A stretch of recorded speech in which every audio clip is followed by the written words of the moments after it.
నమస్తే, welcome to this channel. అధ్యాయం 12 6 నుండి 10వ లెక్కల సాధనను నేర్చుకుందాము. అభ్యాసం 12.2లో 6వ లెక్క.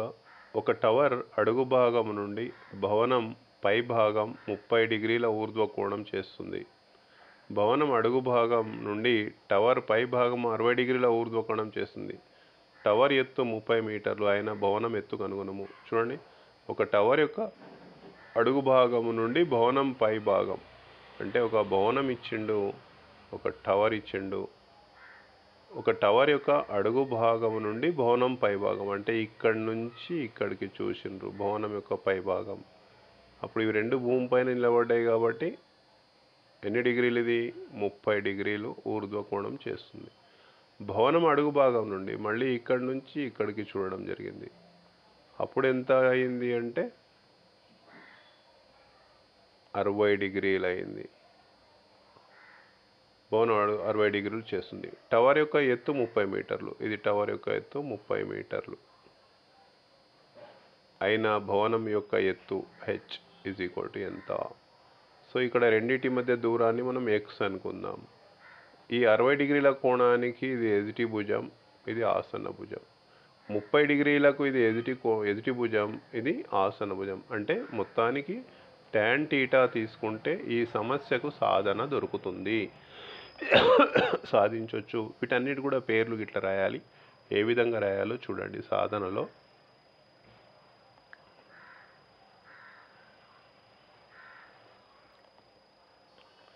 ఇది ఏబి టవర్ యొక్క ఎత్తు 30 మీటర్లు, సిడి భవనం యొక్క ఎత్తు హెచ్ మీటర్లు, ఏబి టవర్ ఎత్తు ఇవంతా కూడా రాయాల్సి ఉంటుంది. త్రిభుజం ఏబిడి చూడండి, త్రిభుజం ఏబిడి. ఈ త్రిభుజం ఏబిడి నుండి మొత్తం మనం తీసుకుంటాం. ఈ త్రిభుజం ఏబిడి నుండి ఎదుటి భుజం బై ఆసన భుజం టీటా ఎంత అంటే 60 డిగ్రీలు. ఎదుటి భుజం ఎవరు అంటే ఏబి బై బిడి. tan 60 పట్టిక నుండి √3. ఏబి అంటే 30, బీడీ అంటే తెలియదు ఎక్స్ బై 1 అడ్డగుణాకారం చేసుకుంటే ఎక్స్ ఇంటూ √3. 30 ఎక్క 30. ఈ √3ని ఇంటులో ఉంది కాబట్టి కుడివైపు పంపిస్తే భిన్నంలో వస్తుంది. సో రెండింటి మధ్య యొక్క దూరం ఎంత అంటే 30/√3 మీటర్లో వస్తుంది. నెక్స్ట్ ఇప్పుడు ఇంకో త్రిభుజం బీసీడి. బీసీడీలో కూడా టానే వర్తిస్తుంది. బీసీడీలో కూడా tan θనే. So tan θ is equal to θ అంటే 30 డిగ్రీలు. ఎదుటి భుజం సిడి, ఆసన భుజం బీడి. సిడి అంటే హెచ్, ఆసన భుజం ఎక్స్, అడ్డగుణాకారం చేస్తే ఎక్స్ ఎక్కం ఎక్స్ హెచ్ ఇంటూ √3. ఈ ఎక్స్ యొక్క విలువ నాకు ఇక్కడ ఉంది, వచ్చింది కాబట్టి ఈ 30/√3ను ఇక్కడ ప్రతిక్షేపించుకుంటున్నా. అప్పుడు నాకు 30/√3 వచ్చింది. మళ్ళీ ఇక్కడ h/√3కి ఏం లేదు కాబట్టి బై 1. మళ్ళీ ఇక్కడ క్రాస్ మల్టిప్లికేషన్ 30 ఎక్క 30 హెచ్ √3 ఇంటూ √3, √3 స్క్వేర్. ఈ స్క్వేర్ ఈ √3 క్యాన్సల్. హెచ్ √3 ఇక్కడ ఇంటూలో ఉంది కాబట్టి ఇక్కడ వెళ్తే డివైడెడ్ బై 3 ఎక్క 3, 3 10ల. So H is equal to ఎంత అంటే 10 మీటర్లు. భవనం యొక్క ఎత్తు 10 మీటర్లు. ఈ విధంగా సాధన ఉంది.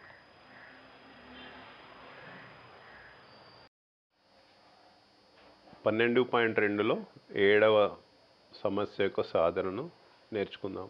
120 అడుగుల వెడల్పైన రోడ్డుకు ఇరువైపులా సమాన ఎత్తు కలిగిన రెండు స్తంభాలు నిలబడ్డాయి.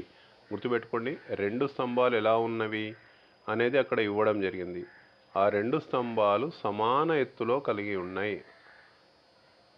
వాటి మధ్య ఉన్న రోడ్డుపై ఒక బిందువు నుండి వాటి పై భాగాలను పరిశీలించిన 60 డిగ్రీలు 30 డిగ్రీలు ఊర్ధ్వ కోణాలు చేస్తున్నాయి అయిన స్తంభాల ఎత్తు కనుగొనము. ప్రతి స్తంభము అడుగు భాగం నుండి బిందువు గల మధ్య దూరము. సమానంగా ఉన్నాయి కాబట్టి రెండు స్తంభాలు ఈ విధంగా వేసుకుంటాం. వీటి మధ్య దూరం ఎంత ఉందంటే 120 మీటర్లు లేదా అడుగులుంది. ఏదో ఒక బిందువు నుంచి ఈ మొదటి స్తంభాన్ని చూసిండు,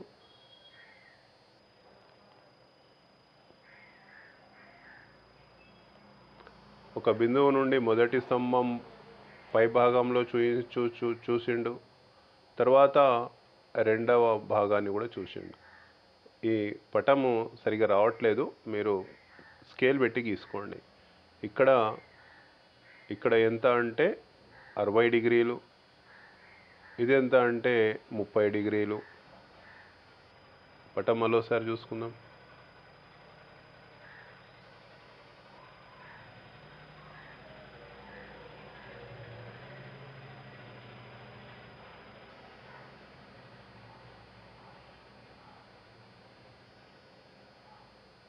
సమాన ఎత్తులో ఉన్నటువంటి రెండు స్తంభాలు,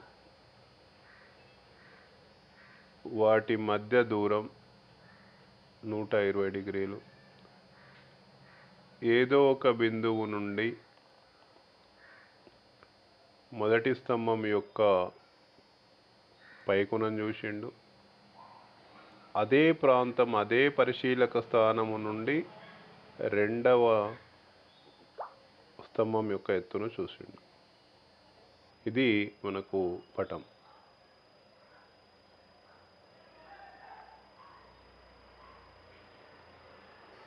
ఇక్కడ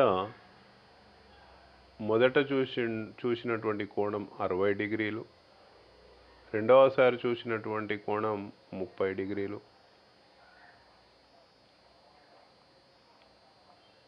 ఏబి ఒక స్తంభం, సిడి ఒక స్తంభం. ఈ అనేది పరిశీలకుని స్థానం. ఈడి ఎంత ఉందో తెలియదు, దీన్ని ఎక్స్ అనుకుంటే ఇది 120 మైనస్ ఎక్స్ అవుతుంది. ఎందుకు అంటే బి నుంచి డికి ఉన్నటువంటి దూరం 120 అడుగులు. కాబట్టి మనం కనుక్కోవలసింది టవర్ యొక్క ఎత్తు. కాబట్టి ఏ ఒక్క టవర్ కనుక్కున్నా రెండోది సేమ్ ఉంటుంది.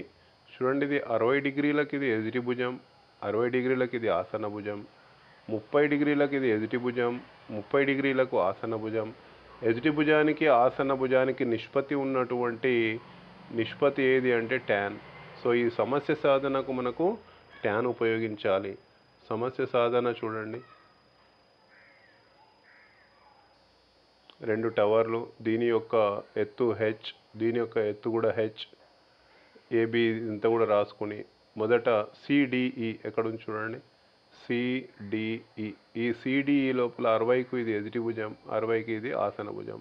కాబట్టి h/x ఎదుటి భుజం బై ఆసన భుజం. tan 60 యొక్క విలువ ఎంత అంటే √3/1. అడ్డగుణకారం చేసుకుంటే h = x √3 ఒకటి వచ్చేసింది. నెక్స్ట్ ఇంకో త్రిభుజం తీసుకోండి, ఏబిఈ. ఏబిఈ లోపల కూడా ఇది ఎదుటి భుజం, ఇది ఆసన భుజం. కాబట్టి ఎదుటి భుజం బై ఆసన భుజం 30. tan 30లో 1/√3. ఇప్పుడు క్రాస్ మల్టిప్లై చేసుకుంటే 120 into 1, 120 minus X h √3 h√3. 120 minus X h√3. ఇక్కడ h యొక్క విలువను నేను ప్రతిక్షేపించుకుంటున్నా. ఎక్కడిది అంటే ఇది h అంటే ఎంత అంటే x√3. చూడండి, x√3. √3 ఇంటూ √3 ఏమవుతుంది, 3 అవుతుంది. ఎక్స్కు ఎక్స్, ఇక్కడ మైనస్ ఎక్స్ ఉంది, కుడివైపుకి వస్తే ప్లస్ ఎక్స్ అవుతుంది. ఓకేనా? చూడండి, h యొక్క విలువను x√3 ప్రతిక్షేపించుకుంటున్నాను. ఇవి రెండు గుణాకారం, √3 ఇంటూ √3 3x, మైనస్ ఎక్స్ ఎడమ వైపున ఉంది, కుడివైపుకి వస్తే plus X, 3x plus X 4x అవుతుంది. 4 ఇంటూలో ఉంది, ఇక్కడ పోతే డివైడెడ్ బై 4 × 4 4 30ల 120 కాబట్టి x = 30. x అంటే ఏంటిది, ఇక్కడ ఉన్నటువంటి దూరం, మొదటి దూరం. డిఈ = 30. బిఈ ఎంత ఉంటుంది, 120 మైనస్ ఎక్స్ కాబట్టి 120 మైనస్ ఎక్స్ = 90. మళ్ళీ స్తంభం యొక్క ఎత్తు కావాలి. ఎత్తు ఎక్కడికి వెళ్తుందంటే ఇది h = x√3. h = x√3. x అంటే ఎంత వచ్చింది నాకు 30. 30√3 అనేది ఒక స్తంభం యొక్క పొడవు. ఒకవేళ 30 ఇంటూ √3 మొత్తం విలువ కావాలంటే 30 ఇంటూ √3 విలువ 1.732. ఈ విలువను మనము వేసుకోవాల్సి ఉంటుంది. ఇంటూ చేస్తే వస్తుంది. ఇది జవాబు. 12.2లో 8వ సమస్య. టవర్తో ఒకే సరళరేఖపై ఉండే 4 మీటర్లు మరియు 9 మీటర్ల దూరం ఉన్న రెండు బిందువులు టవర్ కొనను పరిశీలించిన చేసే ఊర్ధ్వ కోణాలు పూరక కోణాలు. అయితే టవర్ యొక్క ఎత్తును కనుక్కోండి. చూడండి, ఒక టవర్ కావాలి కాబట్టి ఒక టవర్, ఈ టవర్ నుంచి కొంత దూరం లోపల ఒక బిందువు, అదే బిందువు నుండి మళ్ళీ ఇంకొక బిందువు, ఈ బిందువు నుండి టవర్ యొక్క కొనను పరిశీలించిండు, ఇక్కడి నుంచి మళ్ళీ టవర్ యొక్క కొనను పరిశీలించిండు.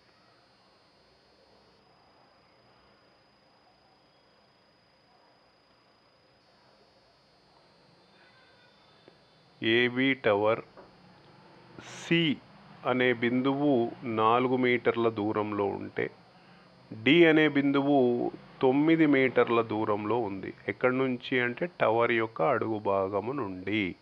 కాబట్టి సి నుంచి డికి మధ్య దూరం ఎంత అవుతుందంటే 5 అవుతుంది. ఎందుకంటే ఇక్కడి నుంచి ఇక్కడికి 4 ఉంది, ఇక్కడ నుంచి ఇక్కడికి 5. సో 4 మీటర్ల చూసేటటువంటి కోణం,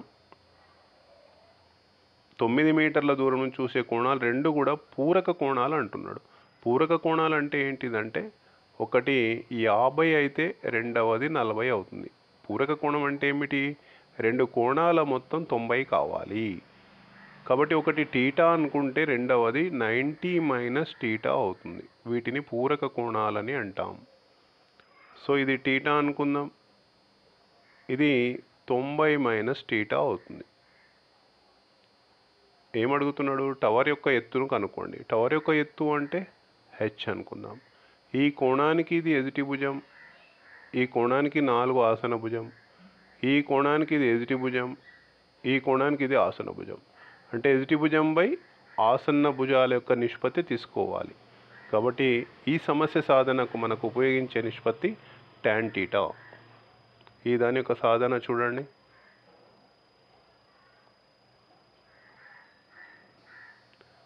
ఏబి టవర్ యొక్క ఎత్తు బి నుంచి సి 4 మీటర్లు, బి నుంచి డి 9 మీటర్లు, సి నుంచి డి 5 ఉంటుంది. ఓకే, ఇది 4, ఇది తప్పు, 4 మీటర్లు.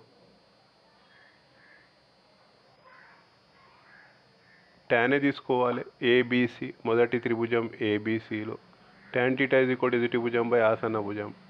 టాన్ టీటా అంటే ఎంత ఇచ్చిండే? ఇక్కడ ఎంత అనుకున్నాము? 90 మైనస్ టీటా. కాబట్టి tan 90 minus theta. Tan 90 minus theta యొక్క సూత్రం, టాన్ 90 మైనస్ టీటా ఏమవుతుందంటే కాట్ టీటా అవుతుంది. కాట్ టీటా యొక్క విలోమం ఎవరు అంటే టాన్ టీటా. సో టాన్ 90 ఎదుటి భుజం బై ఆసన భుజం. ఏబి అంటే హెచ్, బీసీ అంటే 4. ఇక్కడ కాట్ టీటా యొక్క విలోమం తీసుకుంటున్నాం కాబట్టి హెచ్ బై 4 యొక్క విలోమం కూడా 4/h అవుతుంది. 4/h. నెక్స్ట్ ఇప్పుడు ఏబిడిలో టీటాకు ఎదురుగా ఉన్నది ఏబి, ఆసన భుజం బీడి. ఏబి ఎదుటి భుజం, బీడి ఆసన భుజం. టాన్ టీటా, టాన్ టీటా అంటే ఎంత వచ్చింది అనేది ఇక్కడ ఉంది. So tan theta is equal to 4/h. దీన్ని ఇక్కడ ప్రతిక్షేపించుకుంటున్నా, 4/h. ఇప్పుడు అడ్డగుణాకారం 4 తొమ్మిదిల 4 × 9, h × h, h square 4 తొమ్మిదిల 36. Square పోవాలి కాబట్టి వర్గం పోవాలి, వర్గమూలాన్ని తీసుకున్నా. h ఈజ్ ఈక్వల్ టు 6 మీటర్లు. సో ఆ టవర్ యొక్క ఎత్తు 6 మీటర్లు అవుతుంది. ఈ విధంగా ఈ సమస్య యొక్క సాధన. 12.2లో 9వ లెక్క. భూమిపైనున్న ఏ బిందువు నుండి ఒక జెట్ విమానాన్ని పరిశీలిస్తే 60 డిగ్రీల ఊర్ధ్వకోణం చేస్తుంది. 15 సెకండ్ల తర్వాత దాని ఊర్ధ్వకోణం 30 డిగ్రీలుగా మారుతున్నది. ఆ జెట్ విమానం 15,100√3 మీటర్ల స్థిర ఎత్తులో ఎగురుతూ ఉంటే దాని వేగాన్ని కనుక్కోండి. ఒక విమానం ఈడ ఉంది, 15 సెకండ్ల తర్వాత కొంత దూరంలో వెళ్ళిపోయింది. ఒక పరిశీలక స్థానం మారడం లేదు. ఆ పరిశీలకుడు ఇక్కడి నుంచి ఇక్కడికి ఆ విమానాన్ని మొదట చూసిండు. అప్పుడు ఆ జెట్ విమానము భూమి నుండి ఎత్తు 15 సెకండ్ల తర్వాత భూమి నుండి ఎత్తు అంతే దూరంలో ఉంది. అప్పుడు తిరిగి మళ్ళీ అదే పరిశీలక స్థానము నుండి 15 సెకండ్ల తర్వాత చూసిండు. ఈ మొత్తానికి మనము పేర్లు రాసుకుంటే చూడండి, ఏ ఫస్ట్ ఉన్నాడు, తర్వాత బి అంటే మొదట స్థానం 15 నిమిషాల తర్వాత ఉన్న స్థానం, భూమితో చేసేటటువంటి ఎత్తు అంటే 1500√3 మీటర్లు, ఇది కూడా అంతే ఉంటుంది.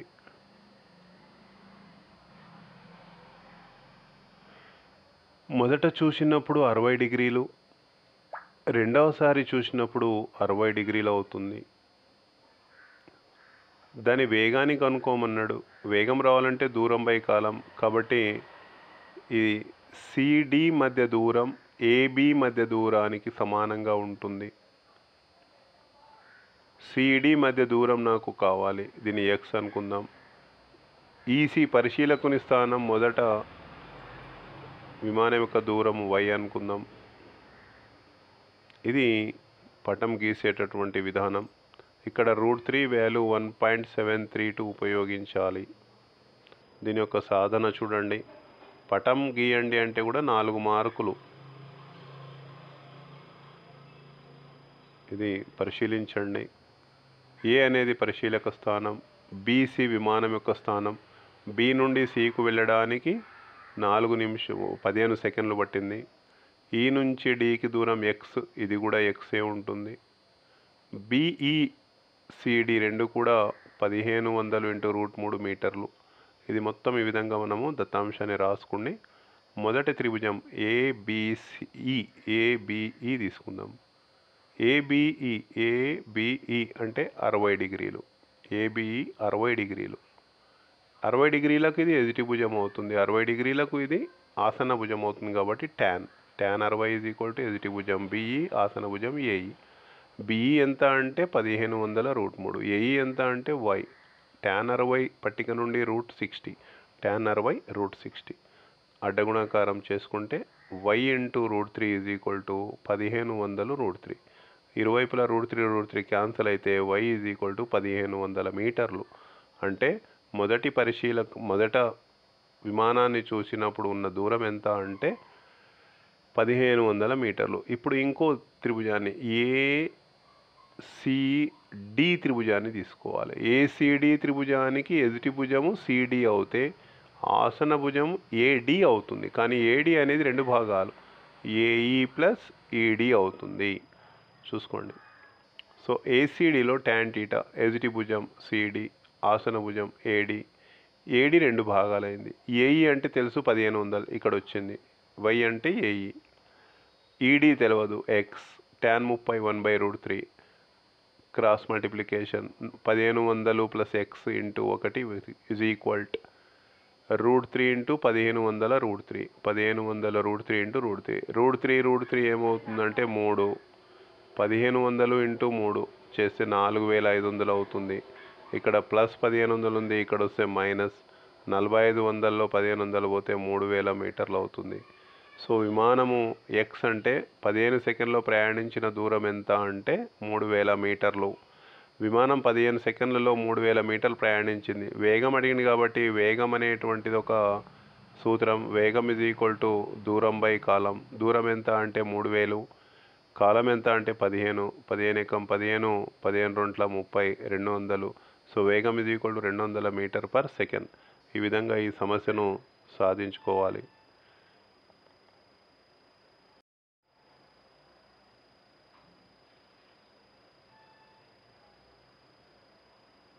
పన్నెండు 2లో 10వ లెక్క. ఒక భవనం పాదం నుండి ఎదురుగా ఉన్న టవర్ పై నుండి 30 డిగ్రీల ఊర్ధ్వ కోణం చేస్తుంది. ఒక భవనం పాదం నుండి ఎదురుగా ఉన్న టవర్ పై భాగం 30 డిగ్రీల ఊర్ధ్వ కోణం. టవరు పాదం నుండి భవనం పై భాగం 60 డిగ్రీల ఊర్ధ్వ కోణం. సో ఇది భవనం అనుకోండి, ఇది టవర్. ఒక భవనం పాదం నుండి, మొదటి లైన్, టవర్ యొక్క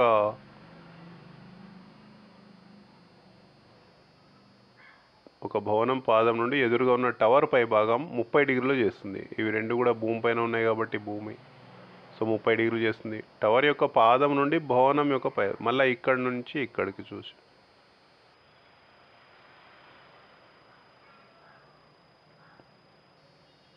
సో ఏబి భవనం అనుకుందాం, సిడి టవర్. భవనం యొక్క పాదము నుండి చూసినప్పుడేమో 30 డిగ్రీలు, టవర్ యొక్క పాదము నుండి భవనం చూస్తే 60 డిగ్రీలు. వాటి యొక్క ఎత్తుల నిష్పత్తి అన్నాడు కాబట్టి ఎత్తులు ఎంత ఉంది, ఇది ఎక్స్ వై అనుకుందాం. ఏం కనుక్కోవాలి, ఎక్స్ నిష్పత్తి వై ఎంత అని కనుక్కోవాలి. ఈ రెండు త్రిభుజాలకు భూమి బీడి అనేది ఉమ్మడిగా ఉంది కాబట్టి దీనిని జెడ్ మీటర్లు ఏదో ఒకటి అనుకుందాం. ఇది పటం వేసేటటువంటి విధానం.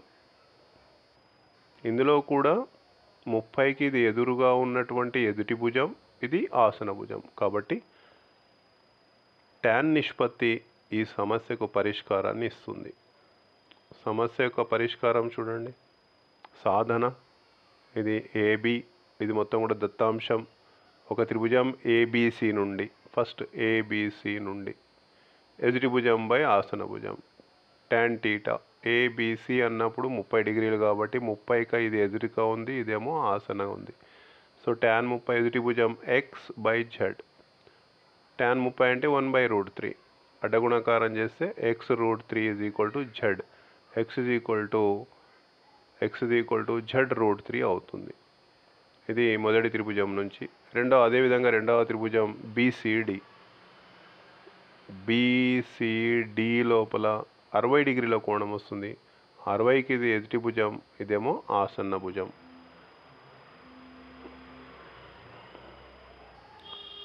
సిడి బై, ఇక్కడ కూడా మొత్తం ప్రతిక్షేపించుకుంటే 60 కాబట్టి tan 60 అంటే √3, బైలా ఏం లేకపోతే 1. ఎదుటి భుజం సిడి, ఇక్కడ సిడి వై అనుకున్నాం, బై ఆసన భుజం బీసీ జెడ్ అనుకుంటున్నాం. √3/1 is equal to Y by Z. అడ్డగుణకారం చేసుకుంటే y is equal to z√3. Tower యొక్క ఎత్తు తర్వాత భవనం యొక్క ఎత్తుల నిష్పత్తి అన్నాడు కాబట్టి టవర్ యొక్క ఎత్తు ఎంత, టవర్ యొక్క ఎత్తు ఎక్స్, భవనం యొక్క ఎత్తు వై. టవర్ యొక్క ఎత్తు ఎక్స్ అంటే ఎంత వచ్చిందంటే z/√3 వచ్చింది. వై ఎంత వచ్చిందంటే z√3 వచ్చింది. ఇరువైపులా z క్యాన్సిల్ అవుతే 1/√3 ఈజ్ ఈక్వల్ టు √3/1. ఇక్కడ అడ్డగుణాకారం చేసుకుంటే ఒక ఎక్కం 1, √3 ఇంటూ √3 స్క్వేర్. ఈ స్క్వేర్ √3 క్యాన్సిల్ అయితే 1:3 వస్తుంది. ఇది భవనము తర్వాత టవర్ యొక్క ఎత్తుల నిష్పత్తి.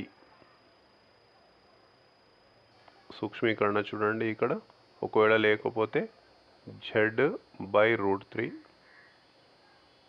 ఇంటూ √3/√3. కరణీయం ఉంది కాబట్టి అకరణీయం చేసుకుంటే √3z/3 అవుతుంది. ఇక్కడ z√3 ఉంటుంది. సో ఈ విధంగా చేసినా ఆ విధంగా చేసినా ఏ విధంగా చేసినా కూడా మనకు జవాబు అనేది ఒకే విధంగా ఉంటుంది. సాధన ప్రాక్టీస్ చేయండి, వస్తుంది.